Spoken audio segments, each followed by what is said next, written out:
तो चलिए आज बात करते हैं भारत के सरकारी बैंकों में होने वाले एक बहुत बड़े बदलाव की। ये है क्या और इसका हम सब पर क्या असर पड़ सकता है, आइए समझते हैं। देखिए, सरकार एक ऐसे प्रस्ताव पर काम कर रही है जो बैंकिंग की पूरी तस्वीर ही बदल सकता है। और सबसे बड़ा सवाल यही उठ रहा है कि क्या अब देश में गिनती के सिर्फ 3 सरकारी बैंक ही रह जाएंगे। जी हाँ, सुनने में ये बहुत बड़ा लग सकता है, पर प्लान तो यही है।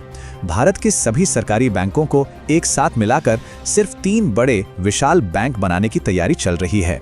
तो फिर आखिर कौन कौन से बैंक इस बड़े बदलाव की जद में आने वाले हैं? चलिए जरा जानते हैं कि किन बैंकों का विलय हो रहा है और वो किन बड़े बैंकों का हिस्सा बनने जा रहे हैं। तो जिन बैंकों का विलय होना लगभग तय माना जा रहा है वो है Indian overseas bank, central bank of India, bank of India और बैंक ऑफ महाराष्ट्र। और ये चारों बैंक जिन बड़े बैंकों में शामिल होंगे वो हैं Punjab national bank, bank of Baroda और जाहिर है देश का सबसे बड़ा बैंक भारतीय स्टेट बैंक। मतलब इस विलय के बाद यही 3 देश के मुख्य सरकारी बैंक होंगे। लेकिन एक बात समझनी बहुत जरूरी है, ये फैसला कोई अचानक नहीं लिया गया है।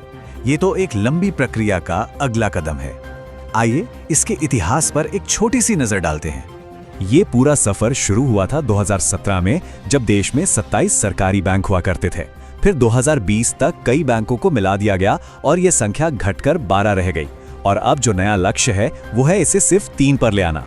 पर सवाल ये उठता है कि सरकार आखिर इतना बड़ा कदम उठा क्यों रही है? इस बदलाव के पीछे का असली मकसद क्या है? देखिए, सरकार का ये मानना है कि इससे देश में लोन देने की प्रक्रिया में जबरदस्त तेजी आएगी और जो दूसरे फाइनेंशियल रिफॉर्म्स हैं उनको भी ताकत मिलेगी। असल में मकसद है कुछ ऐसे बड़े और मजबूत बैंक बनाना जो अर्थव्यवस्था को और बेहतर तरीके से सहारा दे सकें। चलिए अब आते हैं सबसे जरूरी सवाल पर। इस पूरी कहानी का हम जैसे आम ग्राहकों पर क्या असर पड़ेगा? जिनके खाते इन बैंकों में हैं, उनके लिए इसका क्या मतलब है? ये सवाल मन में आना बिल्कुल लाजिमी है, खास तौर पर उन लोगों के लिए जिनके खाते उन बैंकों में हैं जिनका विलय होने वाला है। तो क्या सच में कोई चिंता की बात है? इस पर जो संदेश आया है वो बिल्कुल साफ है। घबराने की कोई जरूरत नहीं है। यह आश्वासन दिया गया है कि बैंकिंग की सेवाओं पर कोई बुरा असर नहीं पड़ेगा, बल्कि कोशिश ये रहेगी कि उन्हें और भी बेहतर और आसान बना दिया जाए। तो आखिर में हम इसी एक सवाल पर आके रोकते हैं, क्या कम लेकिन ज्यादा मजबूत बैंक बनाना देश के लिए एक सही कदम है, या फिर इससे कुछ नई तरह की मुश्किलें भी खड़ी हो सकती हैं? खैर, इसका जवाब तो हमें आने वाला वक्त ही देगा।